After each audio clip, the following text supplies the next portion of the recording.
ప్రభువును రక్షకుడును విమోచకుడైనటువంటి యేసుక్రీస్తు వారి యొక్క పరిశుద్ధమైన నామములో తిరిగి మనమంతా కూడా ఒక సహవాసంగా దేవుని యొక్క పాద సన్నిధిలో దేవుని యొక్క మాటలను ధ్యానం చేసుకోవటానికి ప్రభువారు ఇచ్చినటువంటి మంచి సమయాన్ని బట్టి ప్రభుకు స్తుతులు చెల్లిస్తున్నాను.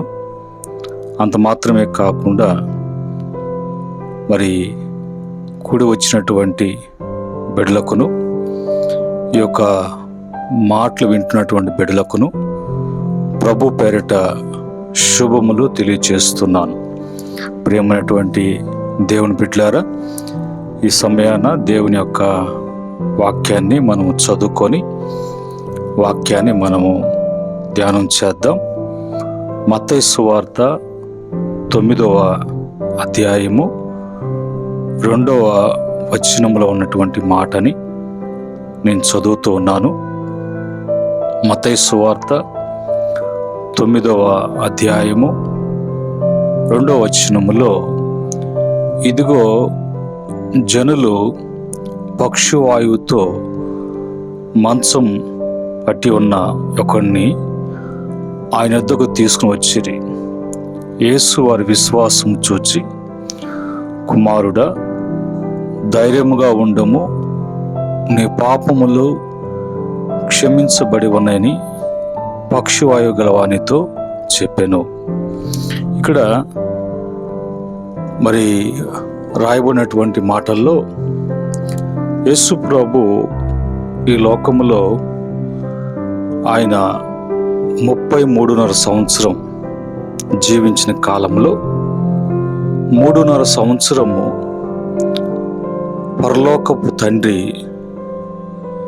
రాజ్య సువార్తను ప్రకటించటానికి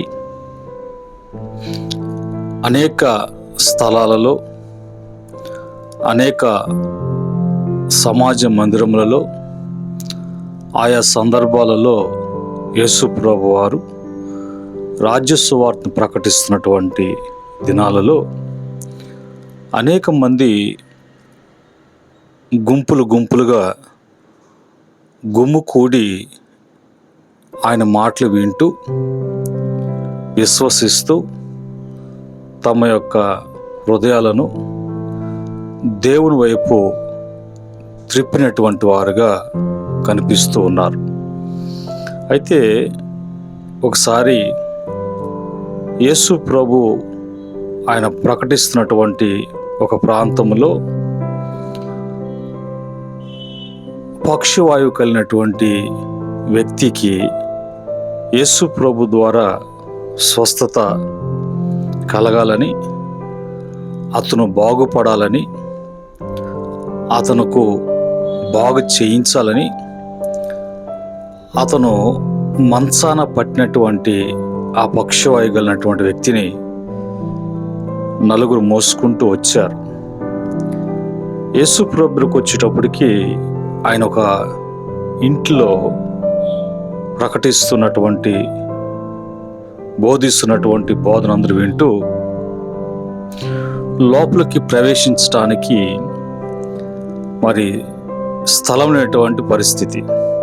ఆ సమయంలో వారు ఆ ఇంటి పైన కప్పుని విప్పి పక్షవాయుగలిగినటువంటి ఆ వ్యక్తిని చిన్నగా తాళ్ళతో కిందకు దింపుతూ యేసు ప్రభు యొద్దకు దింపుతున్నటువంటి ఆ దృశ్యాన్ని చూసినటువంటి యేసు ప్రభు వారి విశ్వాసాన్ని చూచి ఆయన ఆశ్చర్యపోయి, వెంటనే యేసు ప్రభు వారు అన్నటువంటి మాటలు ఏంటంటే, కుమారుడా, అంటే మరొక భాషలో బిడ్డ, ధైర్యంగా ఉండుము, నీ పాపములు క్షమించబడి ఉన్నవని అతనితో యేసు ప్రభు చెప్పి అతను బాగు చేసినట్లుగా అక్కడ చూస్తూ ఉన్నాం. కనుక ప్రభు అతను ఆ పక్షవాయువు వ్యాధితో మంచాన పడి ఉండటానికి కారణం ఏమిటో మనకు అర్థమవుతూ ఉంది. అతను చేసిన పాపాలను బట్టి ఆ పాపానికి ప్రతిఫలముగా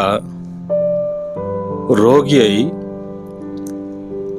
ఆ పక్షవాతము అనేటువంటి రోగం చేత మంచాన పడి ఉన్నాడు.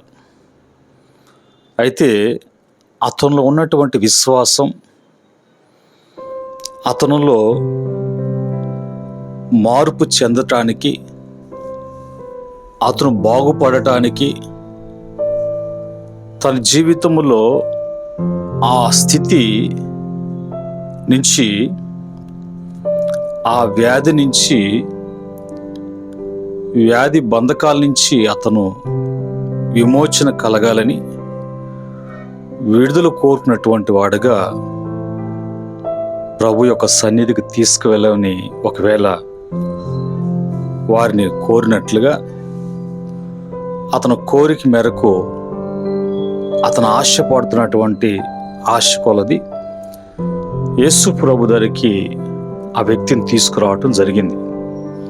వెంటనే యేసు ప్రభు వారు ఆ విశ్వాసాన్ని బట్టి, వారిలో ఉన్నటువంటి ఆ నమ్మకాన్ని బట్టి వెంటనే, కుమారుడా, ధైర్యం తెచ్చుకొనుము, నీ పాపములు క్షమించబడి ఉన్నవి.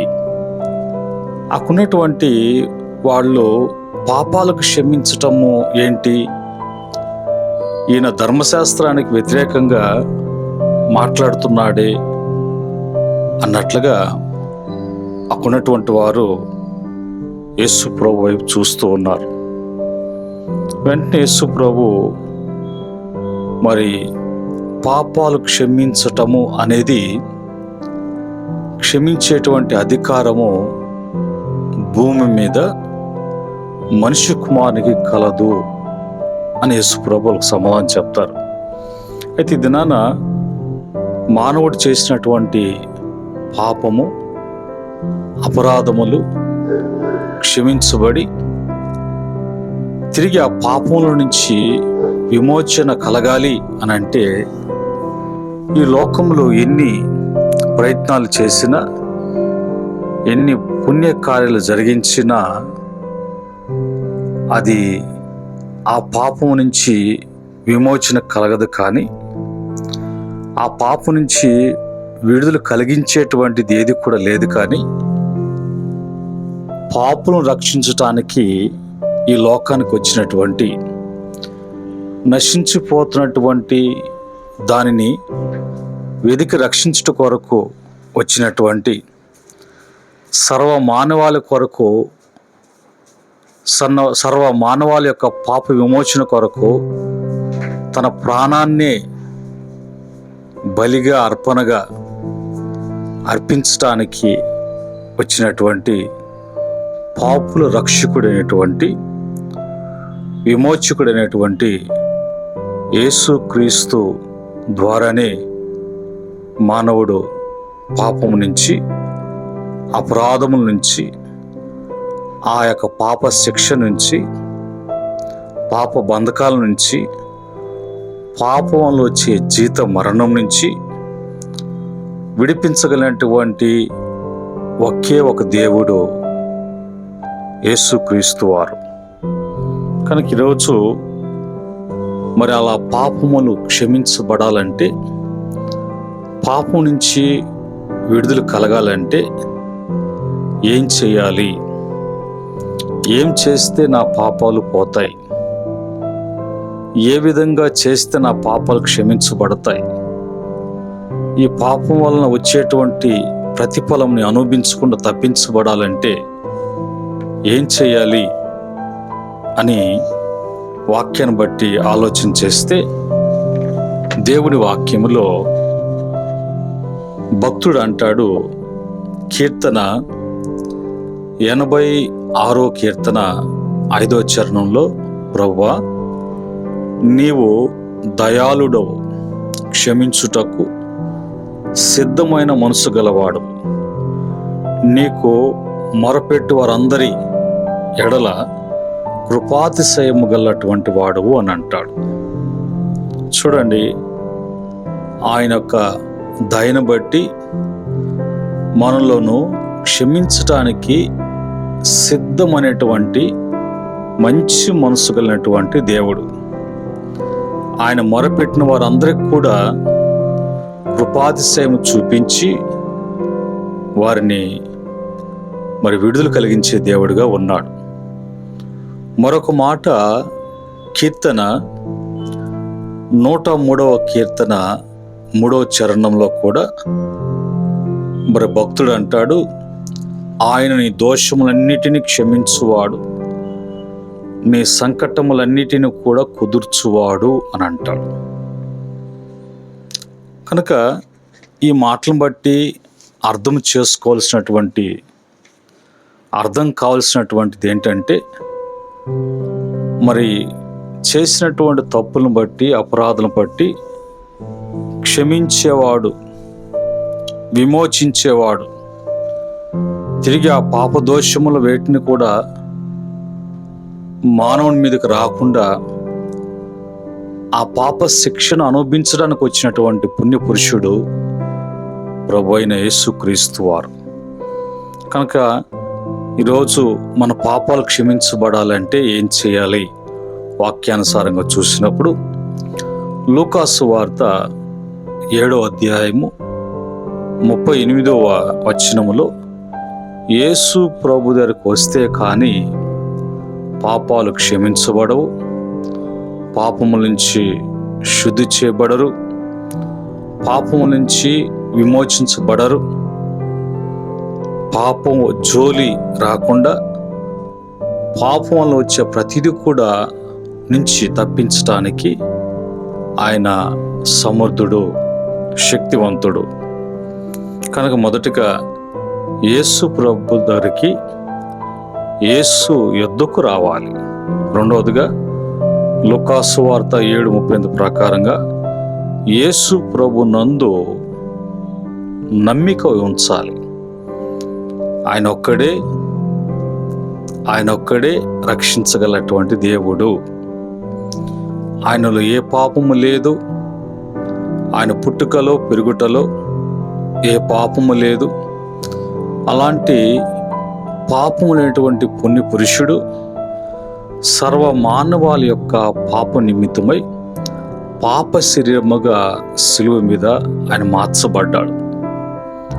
ఎందుకు అంటే, పాపము చేసి దేవుని నీతిని పోగొట్టుకున్నటువంటి మానవునికి దేవుని నీతిని ధరింప చేయటానికి యేసు ప్రభు యందు నువ్వు నమ్మిక ఉంచితే ఆయన యొక్క బలియాగము, ఆయన మానవుని కొరకు చేసినటువంటి రక్షణ కార్యాన్ని బట్టి నువ్వు క్షమించబడతావు. కనుక యేసునందు మాత్రమే విశ్వాసం ఉంచాలి. మూడవదిగా లూకాసు వార్త 7:47 ప్రకారంగా యేసు ప్రభుని విస్తారంగా ప్రేమించాలి. అక్కడ పాపాత్మురాలు స్త్రీ వచ్చినప్పుడు యేసు ప్రభు వారు అక్కడ ఆమె కన్నీళ్లతో ఆయన కాళ్ళు కడుగుతూ తన తల వెంట్రుకలతో ఆయన కాళ్ళను తుడుస్తూ ఉన్నప్పుడు పక్కనటువంటి వారందరూ కూడా ఆ పాపాత్మురాలు స్త్రీని గుర్చి, ఈయన యూదుడై ఉండి అలాంటి అపవిత్రమైనటువంటి ఆ స్త్రీ వస్తే ఆమె తాకుతుంటే ఆయన గమ్ముకున్నాడేంటి అన్నట్లుగా వాళ్ళు ఆలోచన చేస్తున్నప్పుడు ఆమె ఎంతగా యేసు ప్రభు దగ్గరకు వచ్చి ఆయనను నమ్మిక ఉంచి, ఆయన ఎంతగా నమ్మిక ఉంచి ఆయన సన్నిధిలో, పాద సన్నిధిలో కుమిలిపోతూ ఉన్నదో దానికి ఆయన అంటాడు, విస్తారముగా ఆయన్ని ప్రేమించింది కాబట్టి, నమ్మింది కాబట్టి ఆ విస్తారమైనటువంటి పాపాలు క్షమించబడ్డాయి అనే మాట యేసు ప్రభు అంటారు. కనుక మూడవదిగా ఆయన మనము ప్రేమించేటువంటి వారంగా అంటే ఆయన మాటలు విని ఆయన మనకి ఏదైతే ఈ లోకంలోకి వచ్చి బోధించారో దాని ప్రకారంగా తూచా తప్పకుండా నడుచుకునేటువంటి వారు, ఆయన ప్రేమించేటువంటి వారు. నాలుగవదిగా అపోస్తలుల కార్యం 8:22 ప్రకారంగా చెడుతనము అనేది ఏది కూడా చేయకుండా మానుకోవాలి, వాటికి దూరంగా ఉండాలి. చెడు అనేది మరి ఉన్నప్పుడు వాటి దరిదాపులోకి వెళ్ళకూడదు, చెడు దగ్గరికి వెళ్ళకూడదు, చెడు దగ్గరికి రానికూడదు, అలాంటి చేయటానికి పూనుకోకూడదు, వాటికి దూరంగా ఉండాలి. వాటి ఆలోచనలో కూడా వాటిని ఉంచకూడదు. దాన్ని బట్టి నువ్వు పరిశుద్ధపరచబడతావు. నీ తలంపులు, నీ ఆలోచనలు, నీ నడక, మాట, తీరు అంతా కూడా మార్పు కలుగుతుంది. ఐదవదిగా అపోస్తలుల కార్యం 8:22 ప్రకారంగా మారు మనస్సు పొందాలి.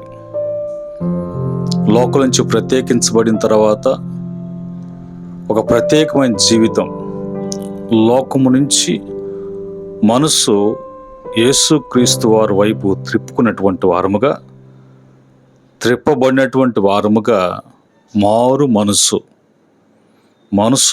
మార్చుకున్నట్లుగా, లోకంలో నుంచి మనస్సు మార్చుకొని దేవుని వైపుకు మనసు త్రిప్పుకునేటువంటి వారంగా ఉండాలి. ఇలాగా ఈ 5 మాటలు బట్టి మన పాపాలు క్షమించబడతాయి. ఆ పాపాలు క్షమించబడటానికి ఆయన యొక్క పరిశుద్ధమైనటువంటి రక్తం ఉంది. యేసు రక్తం ప్రతి పాపం నుంచి మనల్ని పరిశుద్ధులుగా చేస్తుంది. ఆయన వెలుగులో ఉన్న ప్రకారము మనము కూడా వెలుగులో నడిచిన ఎడల యేసు రక్తము ప్రతి పాపముల నుంచి మనం పరిశుద్ధపరుస్తుంది. మేము వెలుగులో ఉన్నాము అని ఒకవేళ చీకట్లో నడిస్తే నువ్వు ఇంకా పాపములను ఉన్నావని అర్థం. ఈ మాటలను బట్టి ప్రభు అంటాడు, ధైర్యముగా ఉండుము, నీ పాపములు క్షమించబడి ఉన్నవి. కనుక ఈరోజు మనకున్నటువంటి ధైర్యం ఏంటంటే, ఏ పాపం అయితే మనిషిని భయపెడుతూ మరణ భయములతో, మరణ పాశములతో మానవుడు భయపడుతూ ఆందోళన చెందుతున్నప్పుడు ఆ మరణం ఏంటో, పాపంలో వచ్చేటువంటి మరణం ఏంటో ఆయన శరీరం మీద పొంది మనకందరూ కూడా దాన్ని జీవంగా మార్చాడు. మరణం ముళ్ళు విరిచాడు. కనుక ఈరోజు మరణంలోంచి మనం జీవంలో దాటించబడ్డాము అని అంటే కేవలం యేసయ్య ద్వారానే. కనుక ఈ మాటలను బట్టి మనము మన స్థితి ఎలాగున్నది, దినదినము మనము నూతనపరచబడుతూ ఉన్నామా, ఆయన రక్తం చేత కడగబడినటువంటి వారమై, ఆయన వాక్యం చేత నడిపించబడినటువంటి వారమై, ఆయన ఆత్మ చేత బోధించబడినటువంటి వారమై మనము జీవిస్తూ ఉన్నామా ఒకసారి పరీక్షించుకుందాం. ఒకవేళ ఏ కారణం చేత అయినా బలహీనమైనటువంటి వాటిల్లో బంధించబడి ఆ పాపంలో కొనసాగించకుండా మరొక తరుణము యేసుక్రీస్తు ద్వారా ప్రతి బిడ్డ కూడా విడుదల, విమోచన కలగటానికి, అవన్నీ కూడా క్షమించబడి తిరిగి మనం నీతిమంతులుగా మార్చబడటానికి ప్రభు ఇచ్చినటువంటి మాటలను బట్టి దయాళుడైనటువంటి ఆయన, కృపాతిశయము చూపించేటువంటి ఆయన కృపను బట్టి మనల్ని తిరిగి క్రీస్తు యేసులో మనల్ని జీవింప చేస్తున్నటువంటి దేవునికి మనము కృతజ్ఞతాస్తుతులు చెల్లిస్తూ మన హృదయాలు ఆయన వైపు త్రిప్పబడినటువంటి వారముగా ఆయన బిడ్డలుగా ఎప్పుడు కూడా హత్తుకొని జీవించటానికి తీర్మానం చేసుకుందాం, ప్రార్థన చేసుకుందాం. ప్రేమగల తండ్రి, పరిశుద్ధుడా, మీకు వందనాలు నాయన. ఈరోజు మా ధైర్యము నాయన, ఈరోజు మీరే ప్రభువా. మా పాపాల నుంచి, అపరాధుల నుంచి సచ్చినట్టు మా జీవితాలను తిరిగి యేసుక్రీస్తు ద్వారా విమోచించబడి ప్రభు మేము క్షమించబడి మేము మీ బిడ్డలుగా చేర్చబడటానికి, దేవుని కుమారులుగా పిలువబడటానికి మాకు ఇచ్చినటువంటి ధన్యతకై స్తుతిస్తున్నాను. ఈరోజు మా పాపాలు క్షమించబడటానికి మీ ప్రియ కుమారునే ప్రభువా మా కొరకు నాయన బలిగా, అర్పణగా అర్పించుకోవడానికి అప్పగించావు ప్రభు. ఎంతగా మమ్మల్ని ప్రేమిస్తున్నారు అంతగా మేము కూడా ప్రేమిస్తూ మిమ్మల్ని హత్తుకొని జీవించే జీవితం ప్రతి బిడ్డ కూడా దయచేయమని, తిరిగి మరి ఒక వాక్యం ద్వారా మేము కలుసుకోవటానికి సహాయం చేయమని, అంతవరకు మీ కృపాక్షేమములు బిడ్డలకు ఉంచమని యేసుక్రీస్తు నామములో అడిగి వేడుకుంటున్నాము తండ్రి. ఆమేన్. పరమ తండ్రి దేవుని ప్రేమ, రక్షకుడైనటువంటి యేసుక్రీస్తు కృప, పరిశుద్ధాత్మ యొక్క అన్నిన సహవాసం ఈ మాటలు వింటున్న బిడ్డలకును, ఈ మాటలను బట్టి సరిచేసుకొని సరిదిద్దుకొని ఆయన మార్గం నడుస్తున్న బిడ్డలకును, సకల పరిశుద్ధులకును, ఆయన దాసులకును సదా తోడే నడిపించును గాక. ఆమేన్. దేవుడు మిమ్ములను, మీ కుటుంబాలను కలిగిన యావత్తు ఆస్వాదించి దీవించి వర్ధిలింప చేయునుగాక. ఆమేన్.